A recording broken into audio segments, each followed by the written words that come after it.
Chapter 1. Toby Remembers. My name is Toby. I'm an old man, 83 this spring. My house is right in the middle of Stratford-upon-Avon, and I can watch the street market from my window. But I live very quietly now. I'm just an old man sitting in a chair. I once knew the greatest man in England. For 30 years, I was his friend.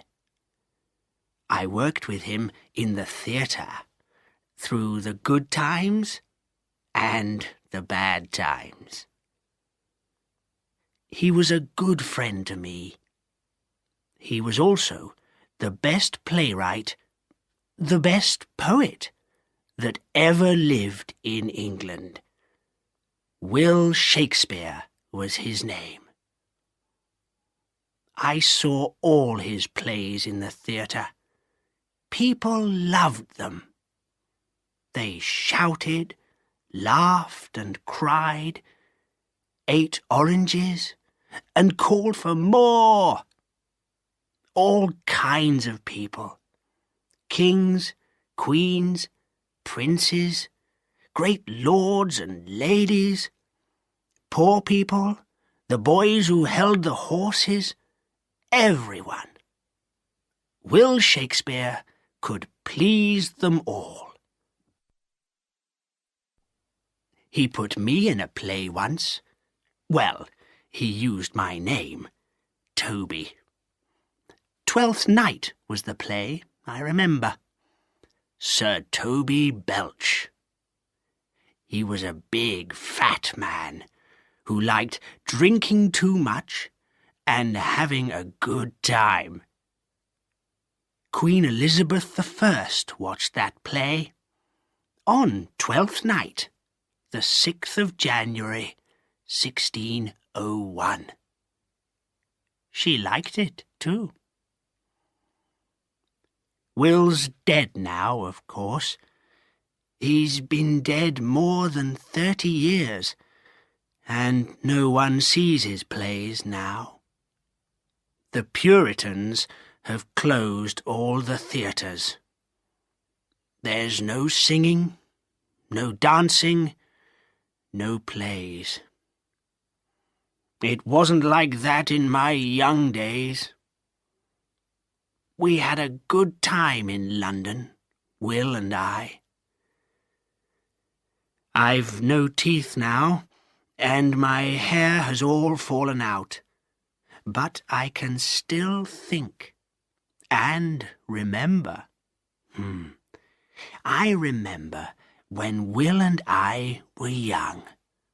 Just boys, really. Chapter 2. Stratford-upon-Avon. It was a sunny day in October 1579 when I first met Will, just outside Stratford, near a big field of apple trees. I saw a boy up in one of the trees. He had red hair and looked about 2 years older than me. "What are you doing up there?" I called. "Just getting a few apples," he said, smiling. "Those are Farmer Nash's apples," I said, "and he'll send his dogs after you if he sees you." "Mr. Nash has gone to market," the boy said. "Come on, they're good apples." The next minute I was up the tree with him. But Will was wrong. Farmer Nash wasn't at the market, and a few minutes later we saw his angry red face above the wall on the far side of the field. Will and I ran like the wind, and only stopped when we reached the river. We sat down to eat our apples. Will was 15 and lived in Henley Street, he told me. His father was John Shakespeare, and he had a sister, Joan, and 2 younger brothers, Gilbert and Richard.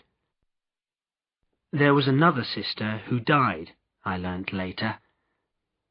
And the next year he had another brother, little Edmund, the baby of the family. Now, what about you? He asked. There's only me and my sister, I said. My parents are dead, and we live with my mother's brother. He's a shoemaker in Ely Street, and I work for him. What do you do? I go to Mr. Jenkins' school in Church Street, Will said. Every day from 7 o'clock until 5 o'clock. Not Sundays, of course.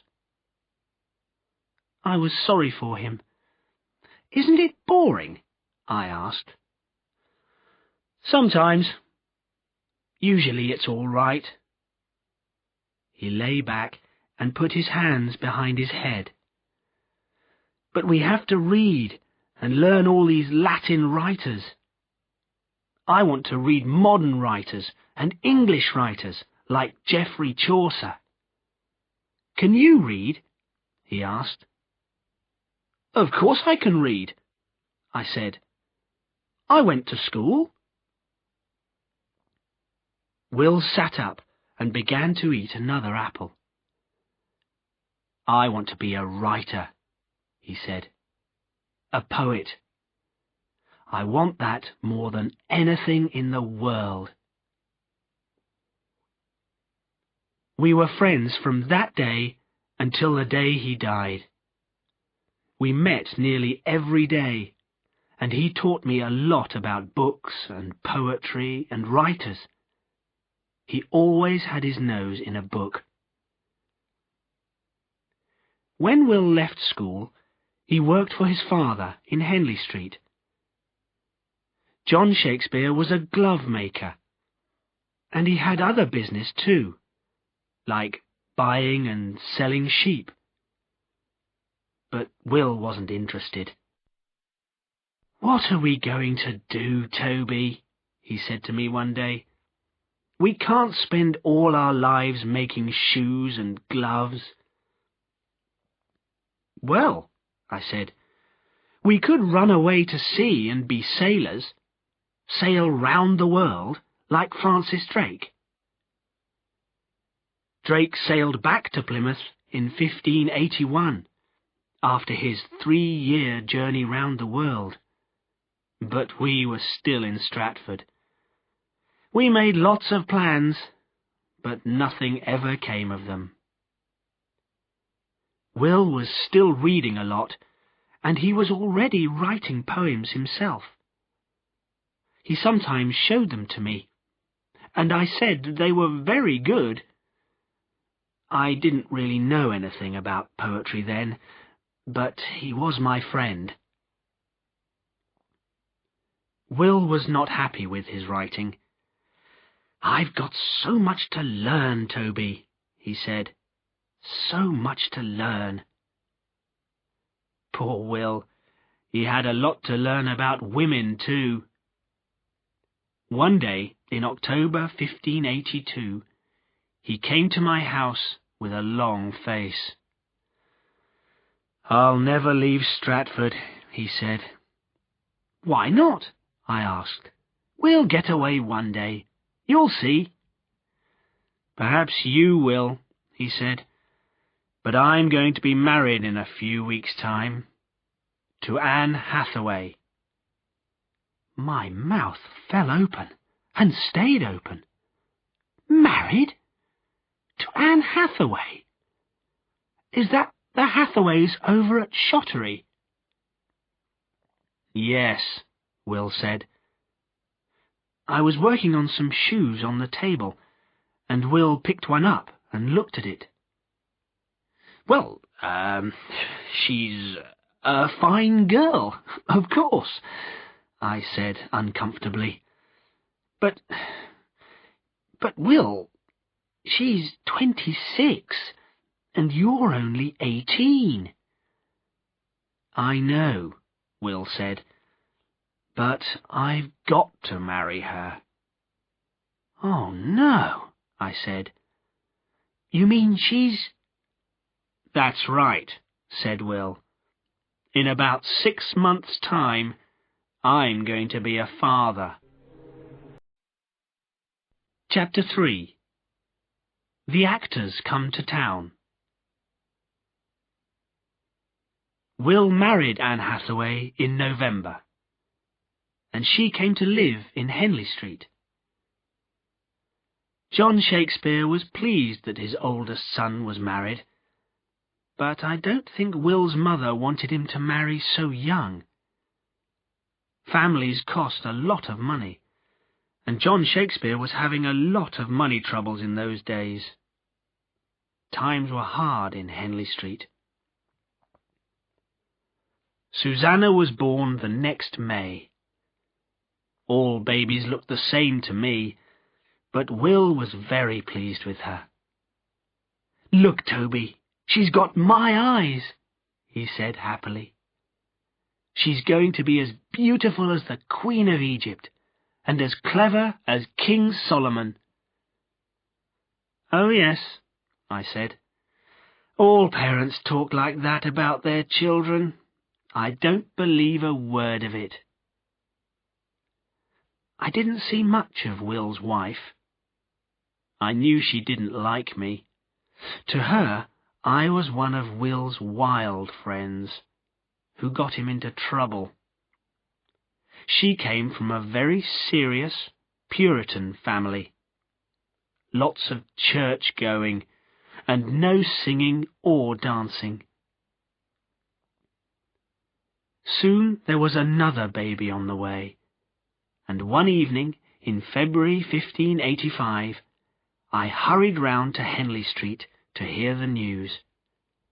Will's sister, Joan, opened the door, and then Will came running down the stairs. "It's 2 of them," he said. "Twins, a girl and a boy. Isn't that wonderful?" Will had some good friends, Hamnet and Judith Sadler, and he called the twins after them. John Shakespeare was very pleased to have his first grandson, and everyone was happy. For a while. Will and I still went around together when we could. He was still reading and writing, and soon I could see a change in him. He was 23 now, and he was not happy with his life. "Stratford's too small, Toby," he said. "Too slow, too quiet, too boring. I've got to get away." "Yes, but how?" I asked. "You've got a family. 3 young children, remember?" He didn't answer. In the summer months, companies of players often came to small towns, and in 1587 5 different companies came. Will and I always went to see the plays. Will loved to talk to the actors and to listen to all their stories of London. The Queen's Men came to Stratford in June, and we went to see the play. I don't remember what it was. I know that I laughed a lot, and that Will said it was a stupid play with not a word of poetry in it. "Why don't you write a play yourself?" I told him. "Write a play?" he laughed. "Anne would never speak to me again." I didn't say anything, and Will looked at me and laughed again. It happened a few months later. I walked into the Shakespeare's kitchen one evening, and there was Anne, with a red, angry face, shouting at the top of her voice. How can you do this to me? And what about the children? Then she saw me and stopped.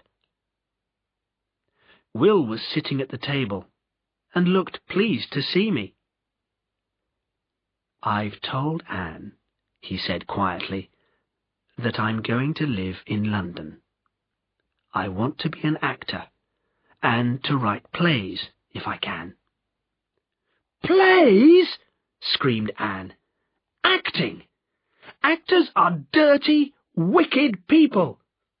They're all thieves and criminals. They drink all day and they never go to church." "Don't be stupid, Anne. You know that's not true. Listen, I'll come home when I can, but I must go to London. I can't do anything in Stratford." He looked at me across the room. "Are you coming with me, Toby?" "How soon can we start?" I said. Chapter 4. A New Life in London. It's 2 days' journey to London by horse, and Will talked all the way. His eyes were bright and excited. He was full of plans and poems and a love of life. "I talked to one of the Queen's men," he told me. "He said that he could find me work in the theatre. Acting, perhaps, or helping to write some plays." I showed him some of my writing, and he was very interested. When we rode into London, I began to feel afraid. This was a big, big city, and we were just 2 unimportant young men from a small town. I'll never forget the noise and the smells and the crowds. There were 200,000 people living in the city of London. I never saw so many people before in my life. We went down to the River Thames and saw the famous London Bridge with all its shops and houses. Down the river was the Tower of London. Enemies of the Queen went into the tower through the river gate, and mostly came out without their heads. We found a small inn in Eastcheap, not too expensive, and had some bread, meat, and beer for our supper. "Well, we're here," Will said. "At last." I said. "What do we do next?" He laughed. "Everything." The next day, we began to look for work. Those early years were wonderful. We didn't have much money, of course, and we had to work very hard. A new actor only got 6 shillings a week, and there wasn't work every week. I decided not to be an actor. "Why not?" said Will. "It's a great life." We were working that month for the Queen's men at the theatre called the Curtain Up in Shoreditch.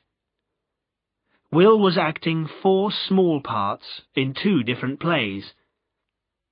He played a soldier and a murderer in one play, and in the other play he was a thief and also an Italian lord in love with the Queen of the Night. And he loved it. "I'm not clever like you," I said. "I can't remember all those words. I forget who I am. I say the soldier's words when I'm an Italian lord. I come on stage too late or too soon. I stand in all the wrong places." Will laughed. "What are you going to do then?" "Costumes," I said, "and properties. I had a talk with John Hemmings, and he said they need a new man to help with all the clothes and the other things." "Yes," Will said slowly. "You'll be good at that." "Now, I've got a fight on stage tomorrow, and I have to die with lots of blood. How are you going to get me some blood?" "I've already got it," I smiled kindly at him. "Sheep's blood. I got it down at Smithfield Market this morning. You can have as much blood as you want. I'm keeping it warm for you." Will was good at acting. Not the best, but good. An actor had to do everything. He had to learn his words, of course, perhaps for 6 different plays at the same time. No theatre put on the same play every day. He had to dance and sing and play music. He had to jump and fall and fight, and the fights had to look real. The playgoers of London knew a real fight when they saw one. John Hemmings of the Queen's Men taught us both a lot. He was a good friend, then and for many years. I had a lot to learn too. I learned how to make shoes out of brown paper, how to clean the actors' hats with a bit of bread. Then they looked like new again. I ran all over London to buy the best hair for the wigs. I learned how to make fish and fruit and a piece of meat out of wood and coloured paper. Will was busy day and night. I don't know when he slept. He was acting in plays, he was writing his own plays, he was reading books, he was meeting other writers, making friends. He was learning, learning, learning. One day, we were having a glass of beer with Richard Burbage at the Boar's Head in Eastcheap. Burbage was an actor with Lord Strange's men. He was very friendly with Will. "You've written 4 plays now, Will," he said. "They're good, and you're getting better all the time. And I'm getting better as an actor all the time. Come and work with Lord Strange's men at the Rose Theatre on Bankside. You can write for us." So we both went to the Rose. John Hemmings came with us, and Augustine Phillips. He was a good actor too. We worked harder than ever at the Rose. Plays were always in the afternoon, because of the daylight. We had rehearsals in the morning, and by lunchtime people were already coming across the river to get their places for the play. And more people came. By 1592, London was hearing the name William Shakespeare again and again. Chapter 5. The Plague Years. Will wrote his play Richard III for Richard Burbage, and it was a great success. Richard III was a wicked king, a murderer, but he was wonderful on the stage, with Burbage's great voice and fine acting. Soon all London was saying King Richard's famous words when his horse is killed in war. "A horse! A horse! My kingdom for a horse!" All kinds of people came to see plays, and Will was making a lot of new friends. One day, after the play, He was talking to a young man outside the Rose. He was a very beautiful young man. A bit like a girl, perhaps, but still very good-looking. Later, I asked Will who he was. "The Earl of Southampton," Will said. "He's only 18, but he loves poetry and plays." "Isn't he a friend of the Earl of Essex?" I asked. Everybody knew the Earl of Essex. He was young and good-looking, and some people said that Queen Elizabeth was in love with him. I don't know about that.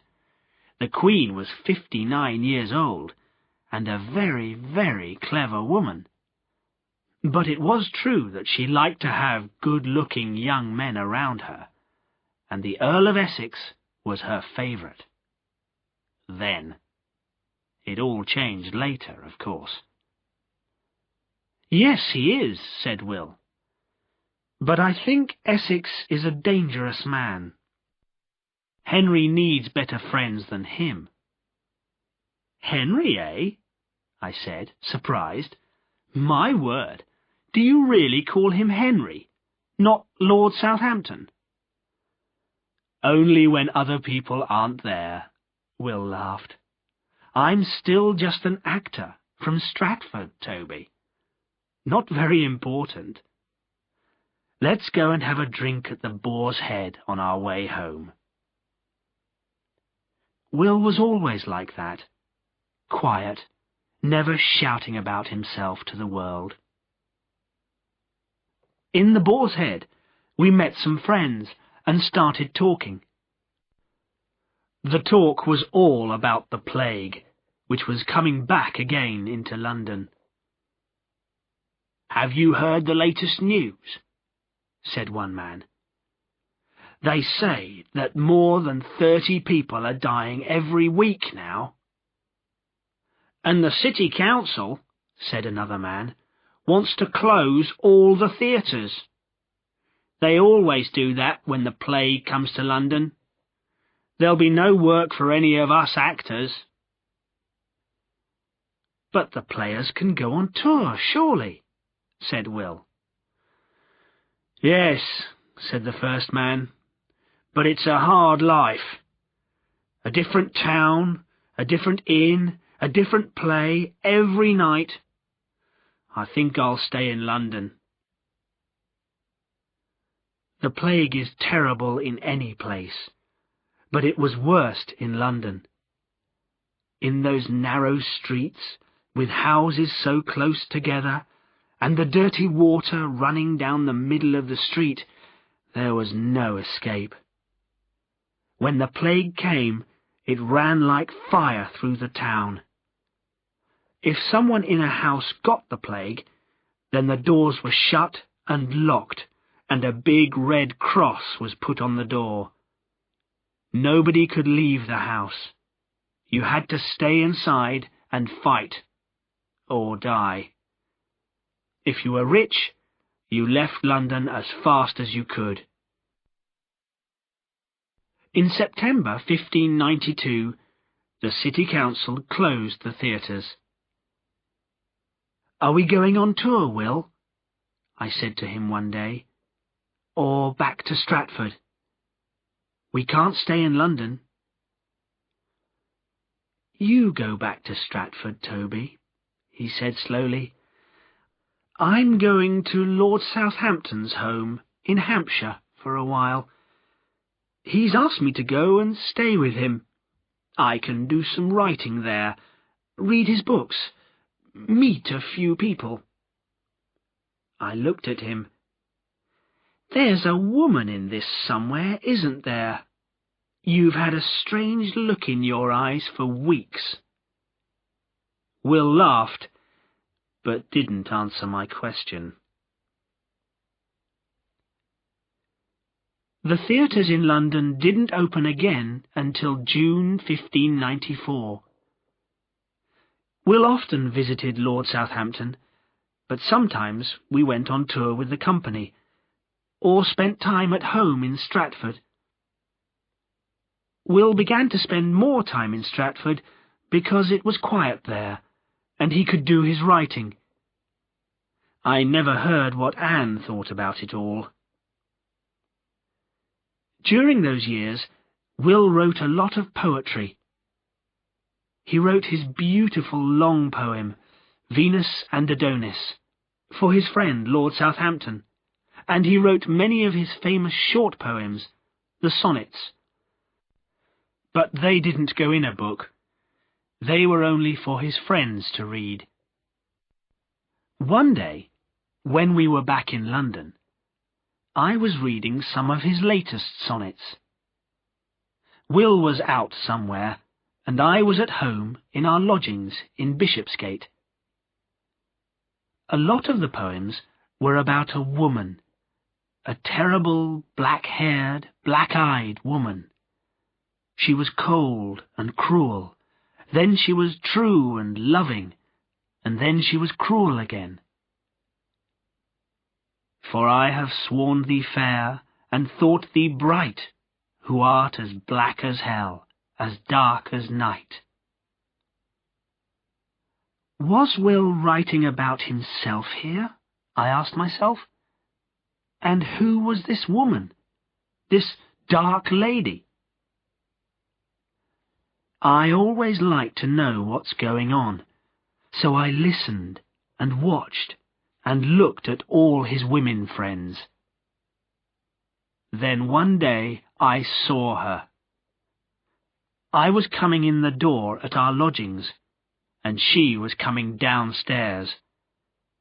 She had black hair and great stormy black eyes, and there was gold at her ears and round her neck. I stood back, and she went past me like a ship sailing into war. She looked wild and angry and very, very beautiful. Whew, I said to myself, if that's Will's dark lady, he'll never have a quiet, easy life. The woman looked Italian, so I went and asked John Florio about her. Florio was Lord Southampton's Italian teacher. We saw a lot of him in those days. I described the woman, and he knew her at once. Emilia, he said. Emilia Bassano. Now Emilia Lanier, wife to Alfonso Lanier. Before that, she lived with the old Lord Chamberlain. She was not his wife, you understand.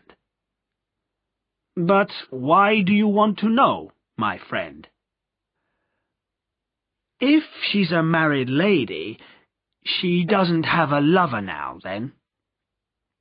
Florio laughed loudly. Lovers! You don't know Emilia Lanier. She's a bad woman, my friend. A bad woman. Now he spoke very quietly. For a time, she was the friend of Lord Southampton.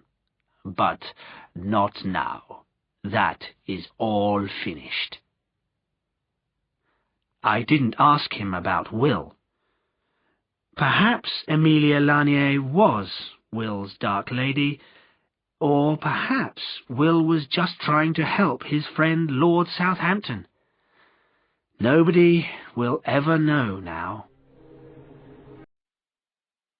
Chapter 6. Death in the Family. After the plague years, we were busy all the time.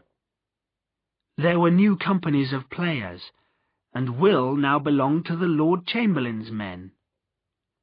The Lord Chamberlain was a very important man, close to the Queen, and we often put on plays for the Queen's court, and in the houses of the great lords of England. We had some very good actors. There was Will, and Richard Burbage, of course, and John Hemmings. And there was Augustine Phillips, Henry Condell, and Thomas Pope. There were other actors, too, but those 6 were the real company. They worked together for more than 20 years, and made a lot of money, too. I did the costumes and properties for the Chamberlains. John Hemmings said I was the best properties man in the city. Will was special, because he wrote the plays. And what plays they were! He never wrote the same play twice, like some writers. He was always trying something new, something different. And he wrote fast, too. John Hemmings could never understand that. "How can you write so fast, Will?" he asked him. "And you never make a mistake or change a word." Will didn't really understand it himself. "It's all in my head," he said. "I think about it, and then it just comes out on paper." He wrote a play about love in 1595, young love. It was Romeo and Juliet. It was a very sad play, because the young lovers die at the end. But the playgoers loved it. They wanted to see it again and again. Will played the part of old Capulet, Juliet's father. One of the boy actors played the part of Juliet. There were no women actors, so boys played all the women's parts. Of course, Will never put real love-making on stage. He did it all with words, clever, beautiful words, and you forgot that the women and girls were really boys in dresses. Some of the boy actors were very good, and went on to play men's parts when they were older. We played Romeo and Juliet at Richmond Palace that year. We always played before the Queen at Christmas. She liked to see the new plays, and she paid us £10 a play. We often had to work through the night to get the stage ready in time, but it was exciting to be in one of the Queen's palaces at Christmas. There was a lot of singing and dancing and eating and drinking. Some years, Christmas began in November and didn't finish until February or March. The year 1596 began well, but that summer the weather was really bad. Cold, wet. It never stopped raining. And the plague began to come back into London. We were in Stratford for the summer, but I went down to Hampshire for a few weeks to do some business for Will about some sheep. Will didn't need me at home because he was busy writing his new play, A Midsummer Night's Dream. I came back to Stratford one wet August evening. The house in Henley Street was strangely quiet, and I went round the back and up to Will's room, his writing room, we called it. He was just sitting there, not doing anything, just sitting. "What's the matter, Will?" I said. "Where is everybody?" "At church." His face was grey, and his eyes looked empty, dead. "What's happened?" I asked. "What is it?" He looked at me. "Hamnet," he began. "Hamnet was ill last week, and he died yesterday. He was only 11, Toby, and he's dead. My boy, my only son. He's dead, Toby. Dead." He put his face in his hands. What can you say to a man when something like that happens to him? I sat down next to him and put my hand on his arm. We sat together, silently. I knew that Will loved that boy of his, red-haired, bright as a new penny, full of life, just like his father. After a while I said, "You'll have other sons. Anne's 40 already." Will's voice was tired. "She's had no children since the twins." "Well, now you've got 2 fine girls in Susanna and Judith. They'll marry before long, and then you'll have more grandsons than you can count. You'll see. There'll be boys running up and down stairs, shouting for their granddad Will." He smiled sadly, but his eyes were not so empty now. Pleased, I went on quickly. "And there are all your brothers, Gilbert, Richard, Edmund. They'll have sons too. The Shakespeare family will never die out. Think of the family, Will, the family." And he did. He was already a famous poet and playwright, but he was a family man too. The next year, 1597, he bought a new house for his family. It was a big, grand house called New Place, right in the middle of Stratford. It cost £60. A lot of money. And the townspeople began to say, "Mr. Shakespeare," not "Young Will the actor," or "John Shakespeare's boy." They were happy to do business with him, and to borrow money from him. Anne was very pleased with the new house. The wife of Mr. Shakespeare of New Place was an important person in Stratford, but she still didn't like Will's work. "Actors are wild, dangerous people," she often said to him. "I'm not interested in plays or the theatre, and I don't want to know anything about your work." But she liked the money, and the new house, and the new dresses, and the 6 fields of apple trees and the big farm north of Stratford that came a few years later. Will never talked much about Hamnet. Life goes on, and Will was busier than ever, but I know he thought about his son a lot. His grief was very deep inside him.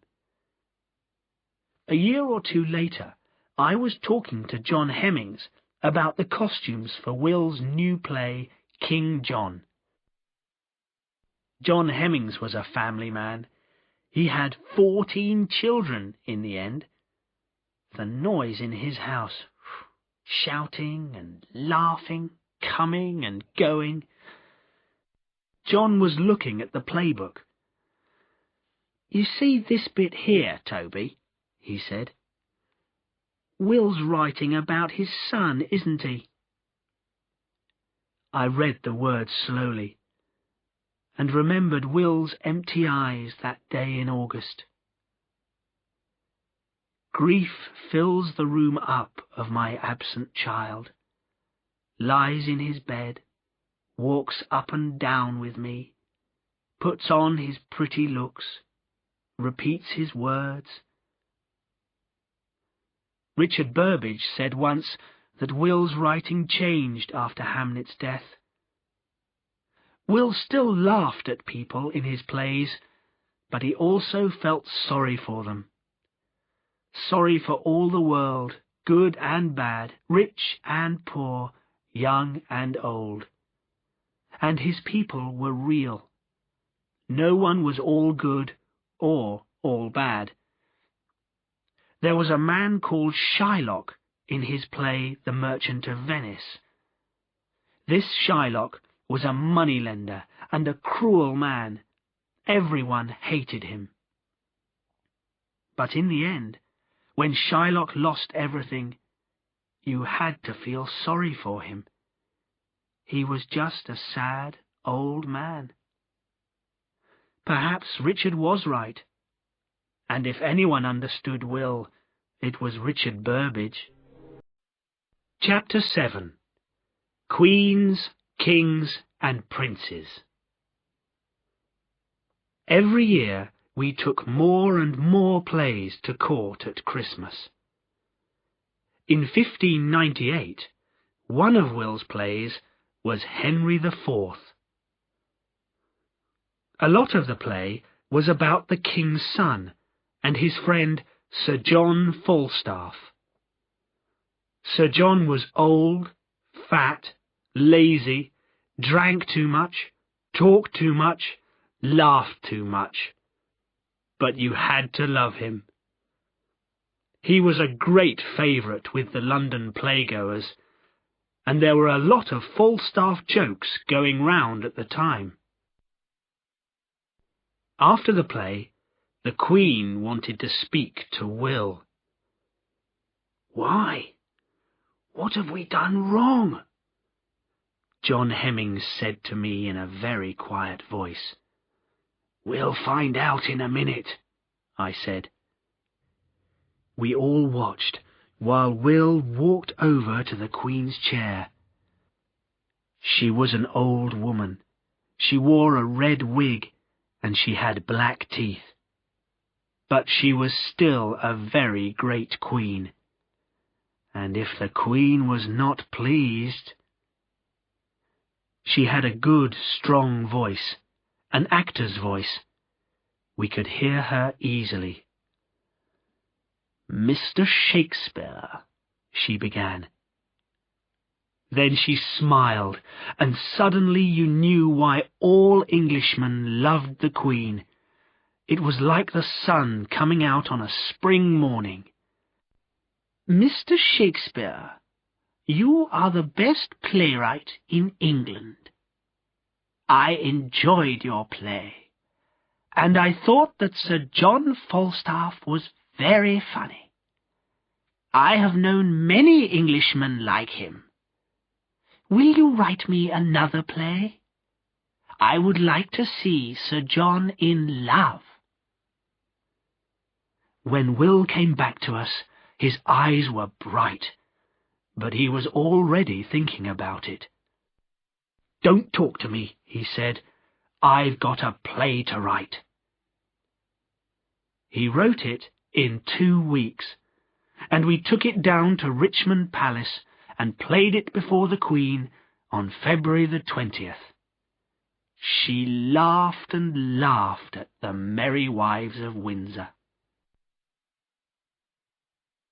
She didn't have much to laugh about in 1599.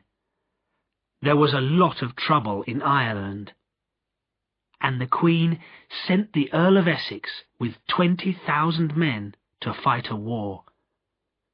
Lord Southampton, Will's friend, went with him.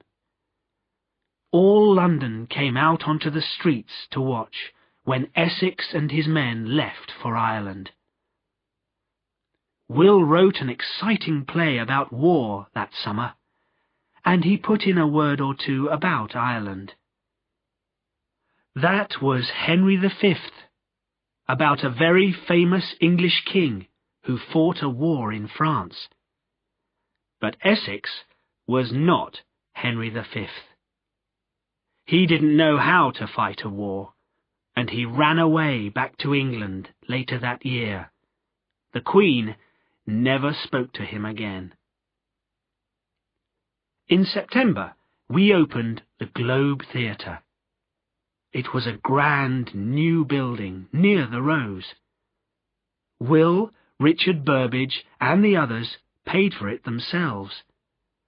It was the best playhouse in London, and soon the most famous. The other companies had good theatres and some good actors, But we had the famous Richard Burbage, and the best plays. We put on 3 new plays by Will in the next year, and some plays by other writers. One of the new playwrights was Ben Jonson. He was a clever man, and he wrote clever plays. But people still liked Will's plays best. Ben couldn't understand it. He was always arguing with Will about how to write plays. He argued with everyone. He went to prison once because he killed a man in a fight. He was 8 years younger than Will, but he and Will were very good friends. Will's next play was Hamlet, Prince of Denmark. We all met one day in the Boar's Head to talk about it. There were 6 of us. Me and Will, Richard Burbage, Henry Condell, John Hemmings, and Augustine Phillips. Will put his pile of papers on the table and sat down. "Well," he said, "you've all read it. What do you think?" "It's very good," John Hemmings began, "but it's too long. It'll take about 4 hours in the theatre." "We don't have to use it all," Will said. "We can cut it down to 3 hours, perhaps 2.5. Henry Condell picked up one of the papers from the table. "Look at this bit. When Ophelia is talking about Hamlet," he said.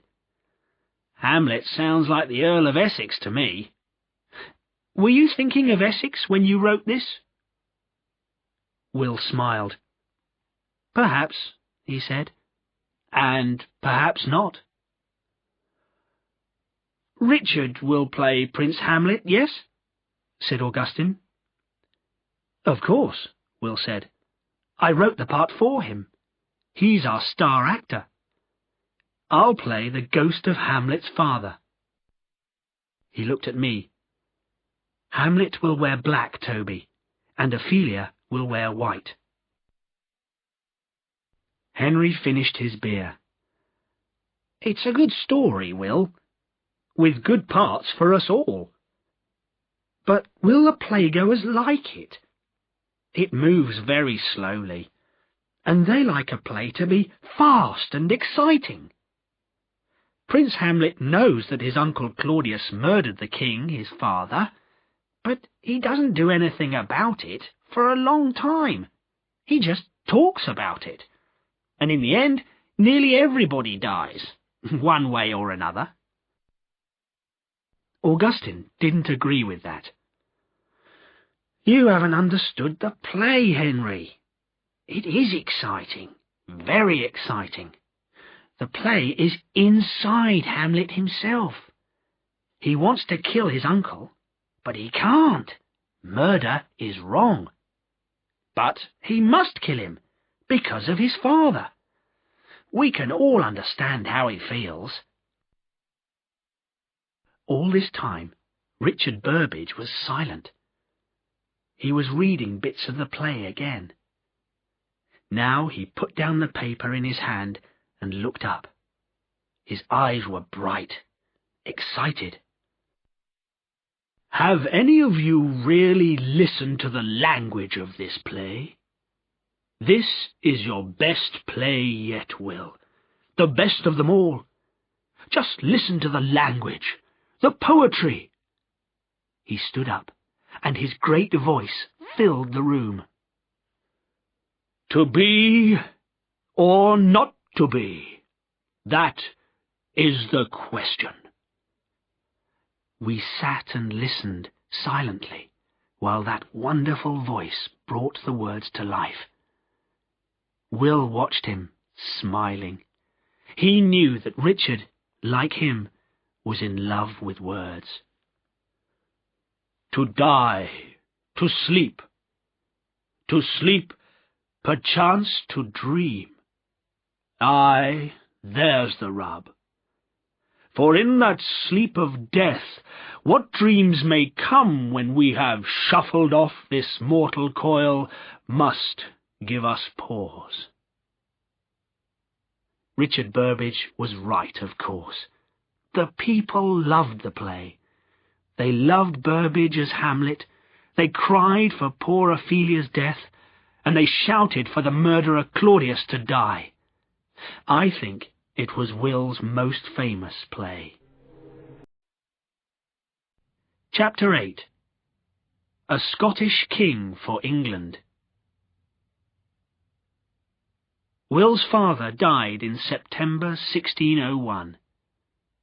In his last years, John Shakespeare was a happy man. His son was famous, and the Shakespeare family was important again in Stratford. But there weren't many children in the family.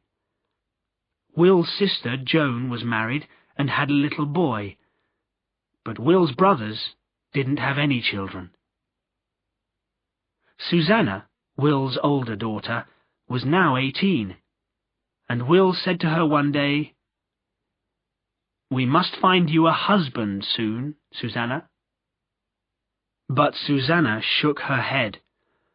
"Oh, I don't want to be married, Father, thank you."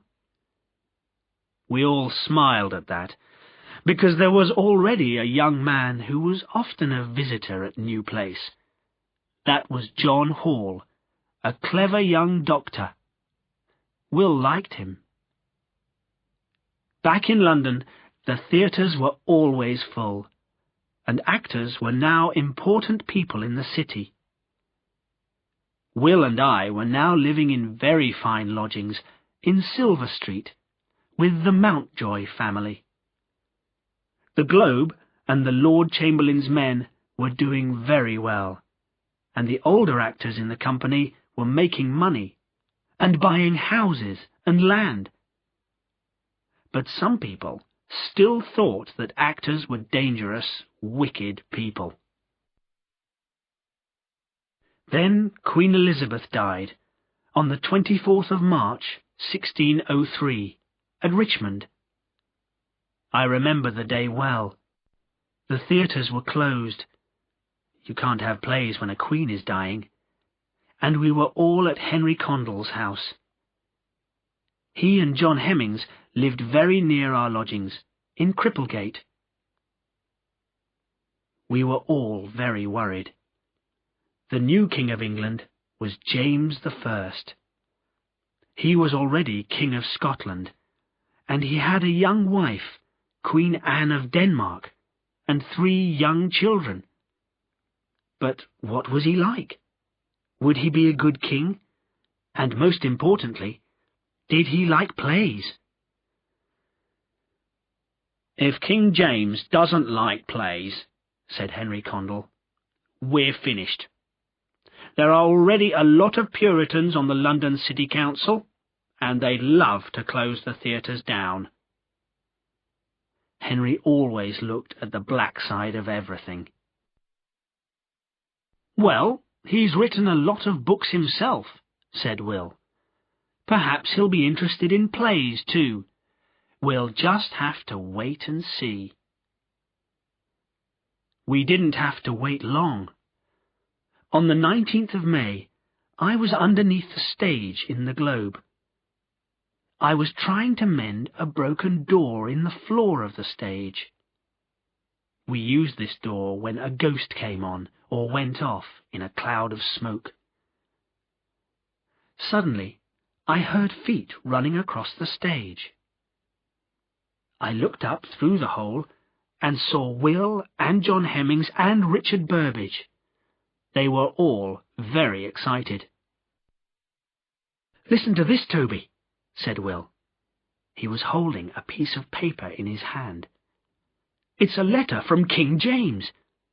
From today, we are the King's men. We're working for the King himself, and he wants to see all the plays. We're going to have new red coats to wear when we go to court," Richard said.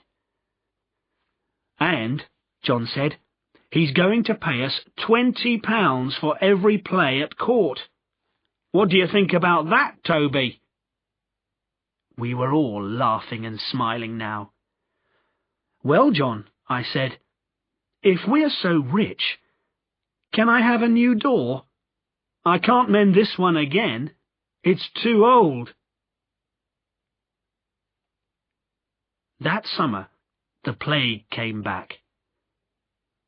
By July, 1,000 people were dying every week in London. One of them was the little son of Will's friend, Ben Jonson. By the end of the year, there were 33,000 dead in England. The theatres closed, and the King's men went on tour. Will and I spent the summer at Stratford. When Christmas came, the King's men put on a lot of plays at court.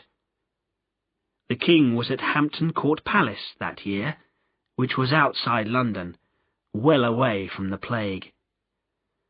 I couldn't go, because I fell off my horse one day and broke my leg. Stupid thing to do. I had to stay at home, but Will told me all about it when he came back.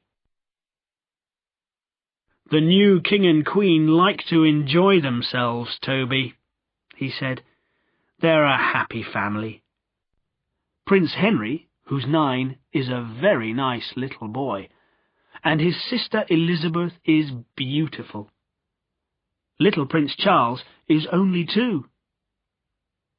He was silent for a minute. Perhaps he was thinking about Hamnet.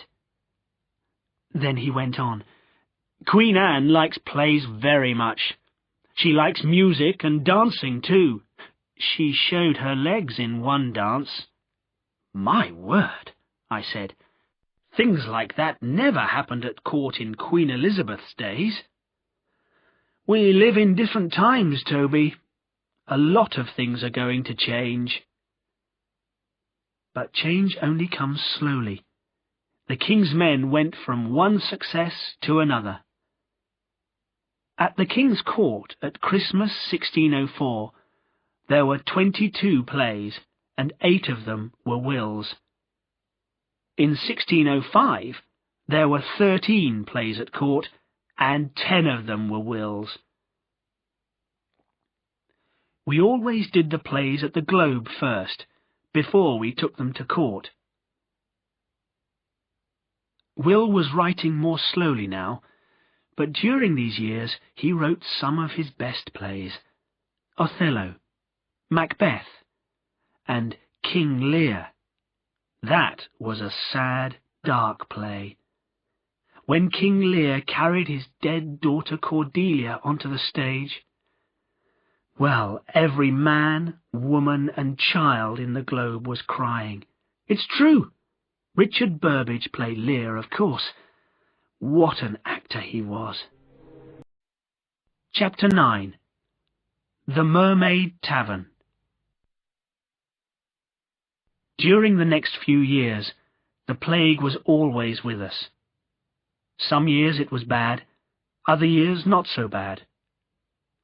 When the theatres in London closed, we went on tour. Well, the King's men did. Will and I were mostly at home in Stratford in the summers. Will was usually writing, and I did bits of business for him when I could. Susanna married Dr. John Hall in June 1607, and Will's granddaughter Elizabeth was born in February the next year. We had a very cold winter that year. The River Thames in London froze right up to Westminster. People had parties and cooked sheep over fires on the ice.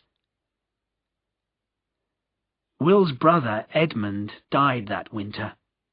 He was only 27. And Will's mother died in September the next year. Will was writing a different kind of play at this time. John Hemmings said they were dark, cruel plays, and that Will was only looking at the black side of people. But that was the thing about Will. He was still changing, trying new kinds of poetry and stories in his plays all the time. And suddenly there was a new kind of play, full of laughing and spring flowers and love, The Winter's Tale. When we were in London, we often went in the evenings to the Mermaid Tavern in Cheapside. It was a very good inn, with good beer, and all the writers and poets in London went there. We were there one evening in the winter of 1610, I think it was. A lot of Will's friends were there, actors, writers. Ben Jonson was there, of course. He was a great drinker all his life. He was writing a lot of plays now, and was doing very well. But he never had any money. Will always paid for the beer. At first, the talk was all about King James and his court. We didn't like the king so much now. He was more interested in horses than in plays. Then Ben remembered something about The Winter's Tale. He knew, really, that Will's plays were the best, but he always liked to find mistakes if he could.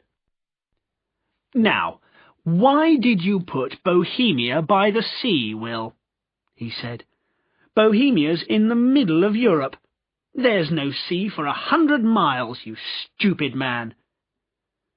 "Your plays are very clever, Ben," Richard Burbage said, "but they smell of the schoolbook, don't they, Will?" Will laughed.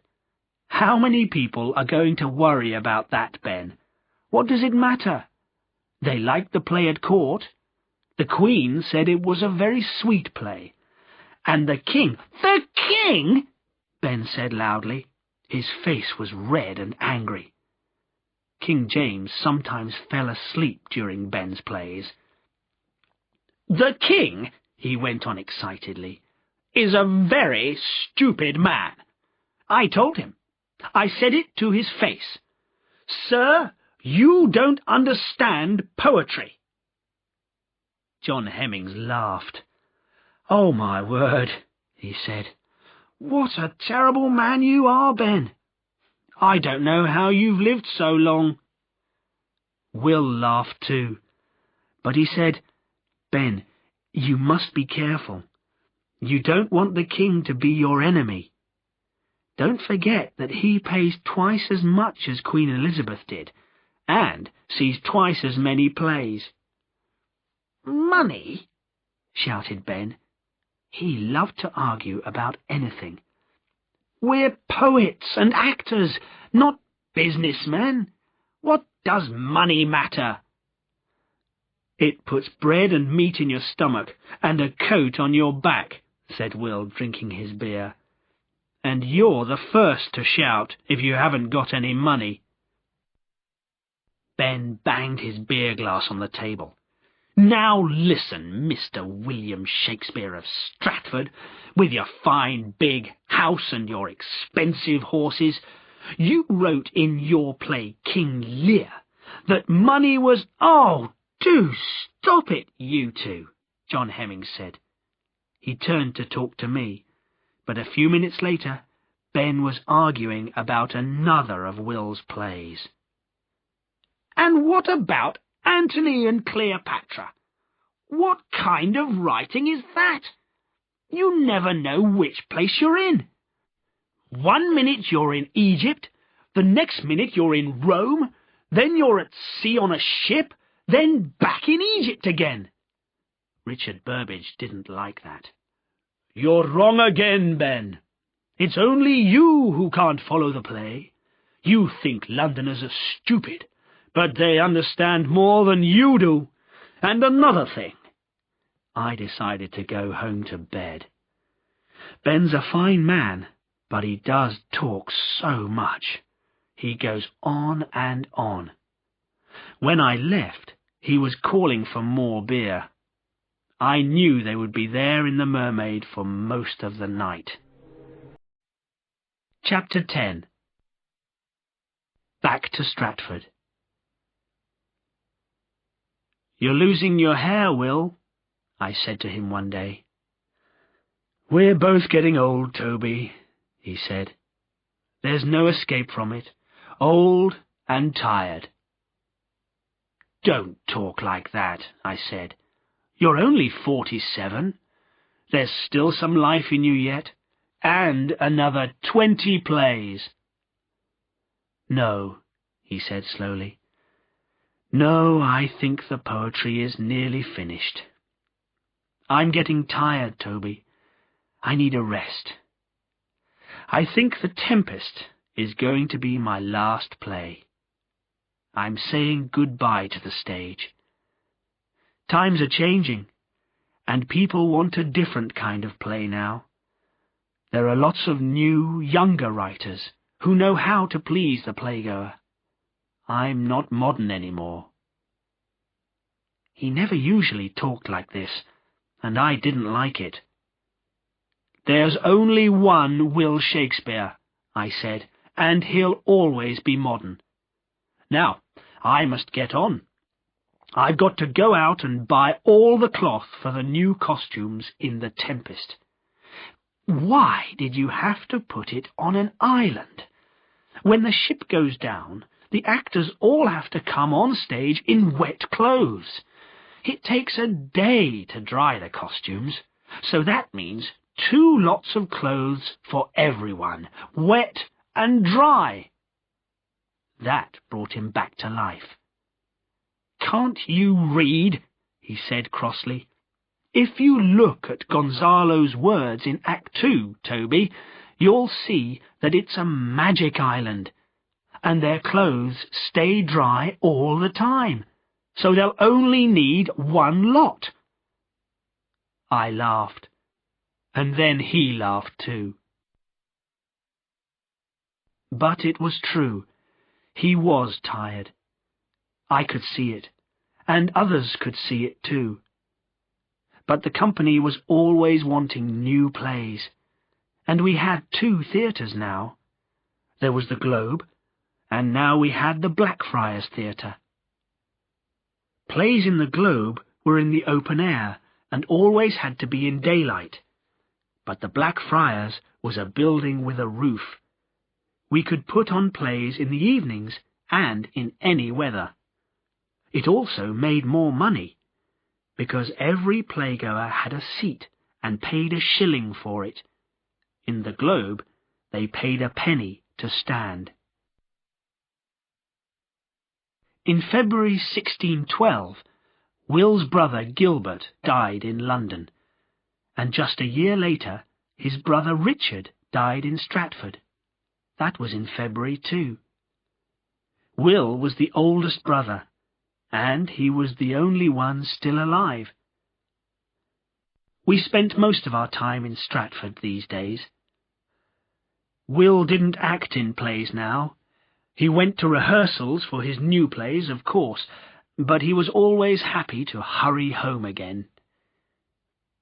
We were riding back to Stratford in the spring of 1613 and stopped for the night at the Crown Inn in Oxford. Will was very friendly with the landlord, John Davenant, and his wife, Jane. The next morning, when we left, their little son, William, came running out to say goodbye to his good friend, Mr. Shakespeare. He was a bright boy, about 7 years old, with much the same colour hair and eyes as Will. Will talked with him for a few minutes, then gave him a penny. Later, when we were riding along the road, I said, "The last time we were in Oxford, I heard some talk in the town. Someone said that you were the father of Jane Davenant's son." Will laughed. "Well, well," he said, "people say that, do they? What will they say next?" "Jane's a nice-looking woman." I looked at him out of the corner of my eye. "Isn't she?" "Come on, Toby. You know that Jane is a good wife to John." He was still smiling. "You mustn't listen to stories like that." I never believed that story myself, but many years after Will died, William Davenant told a lot of people that he was Shakespeare's son. But how did he know? His mother wouldn't tell him. Will was happy to get home, to see his daughters and John Hall and little Elizabeth, who was just 5 then. He was happy to see Anne, I think. He never said much to her, nor she to him. But after more than 30 years together, you've already said everything, haven't you? I think Judith was Will's favourite daughter. Susanna was brighter and cleverer, but Judith was Hamlet's twin, and Will still remembered his son. He wanted a son or a grandson so much. Judith was 28 now, and still no husband. But Will told her not to hurry. She must find the right man first. Will worked hard all his life, and I think it was all for his family. I remember some lines from his play The Tempest, when Prospero is talking to his daughter Miranda. "I have done nothing but in care of thee, my dear one, thee, my daughter." Chapter 11. The Last Years. Will did write another play, of course. That was Henry VIII. And he wrote it because the king's daughter, Princess Elizabeth, was getting married. The king's men had to have a new play for a special day like that.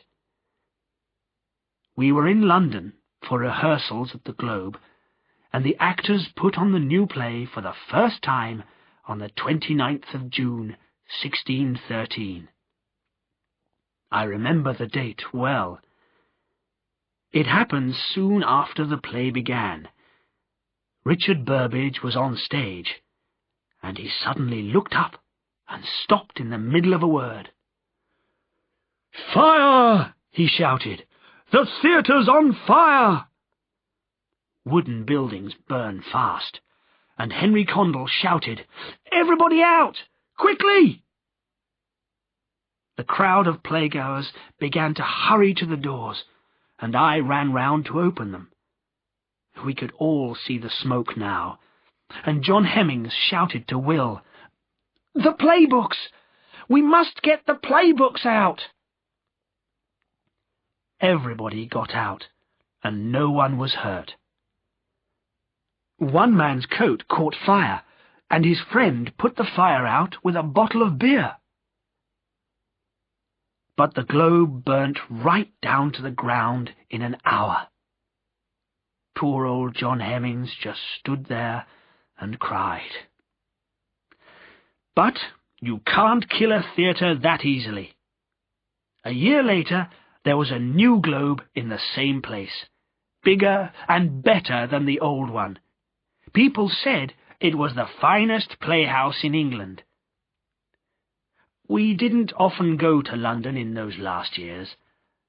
Will was happy at home in Stratford with his family. He had time for his garden, time to talk to his Stratford friends, time to play with his granddaughter, Elizabeth. He read his plays again, and he and I talked and laughed about the old days. Judith got married at last in February 1616. She was 31 then, and married a man called Thomas Quinney, who was 26. Will wasn't too happy about it. "Judith loves him very much," he said quietly to me, "but I'm not sure about him. I think she's making a mistake." He was right, of course. Will was usually right about people. Thomas Quinney was lazy, drank too much, and went with other women. But Will didn't live to find that out. In March, he went to London for a party at the Mermaid Tavern. Ben Jonson was now the playwright for the court of King James. The king was paying him some money every year, and Ben wanted to give a party for his friends. It was a good party, I heard, but Will caught a fever, and then rode home through the cold spring rain. When he got back to New Place, he was not a well man. He died on the 23rd of April, in the year 1616. They put his body in Holy Trinity Church, down by the River Avon. It was a bright, windy day, I remember. Ben Jonson came down from London and cried in the church. He was a wild man, was Ben, always fighting and arguing about plays and poetry, but he loved his friend. He came up to me outside the church. "Toby," he said, "Will was a good, true man, and I loved him. We'll never see another poet like him in England." Chapter 12. England Will Remember. Well, all that was 33 years ago. I'm an old man, and everyone is dying around me. And Shakespeare died in 1623, and John Hall went about 12 years later, fighting the plague. Susanna's still alive, and Judith. She had 3 sons, but they all died. So there's no boy in the family to keep poor Will's name alive. Susanna's girl, Elizabeth, has had no children, and she's 41 already. Susanna still comes to visit me sometimes, and we talk about the old days. We live in sad times now. The Puritans cut King Charles's head off last January. But one day we'll have a king again. Then there'll be singing and dancing and plays. You'll see. Oh, yes. People won't forget William Shakespeare. In 400 years' time, the theatres will still be full. People will still laugh and cry over his plays. He was the finest poet that ever wrote in the English language. I think he knew that himself. There's some lines in one of his sonnets I remember. "Not marble nor the gilded monuments of princes shall outlive this powerful rhyme."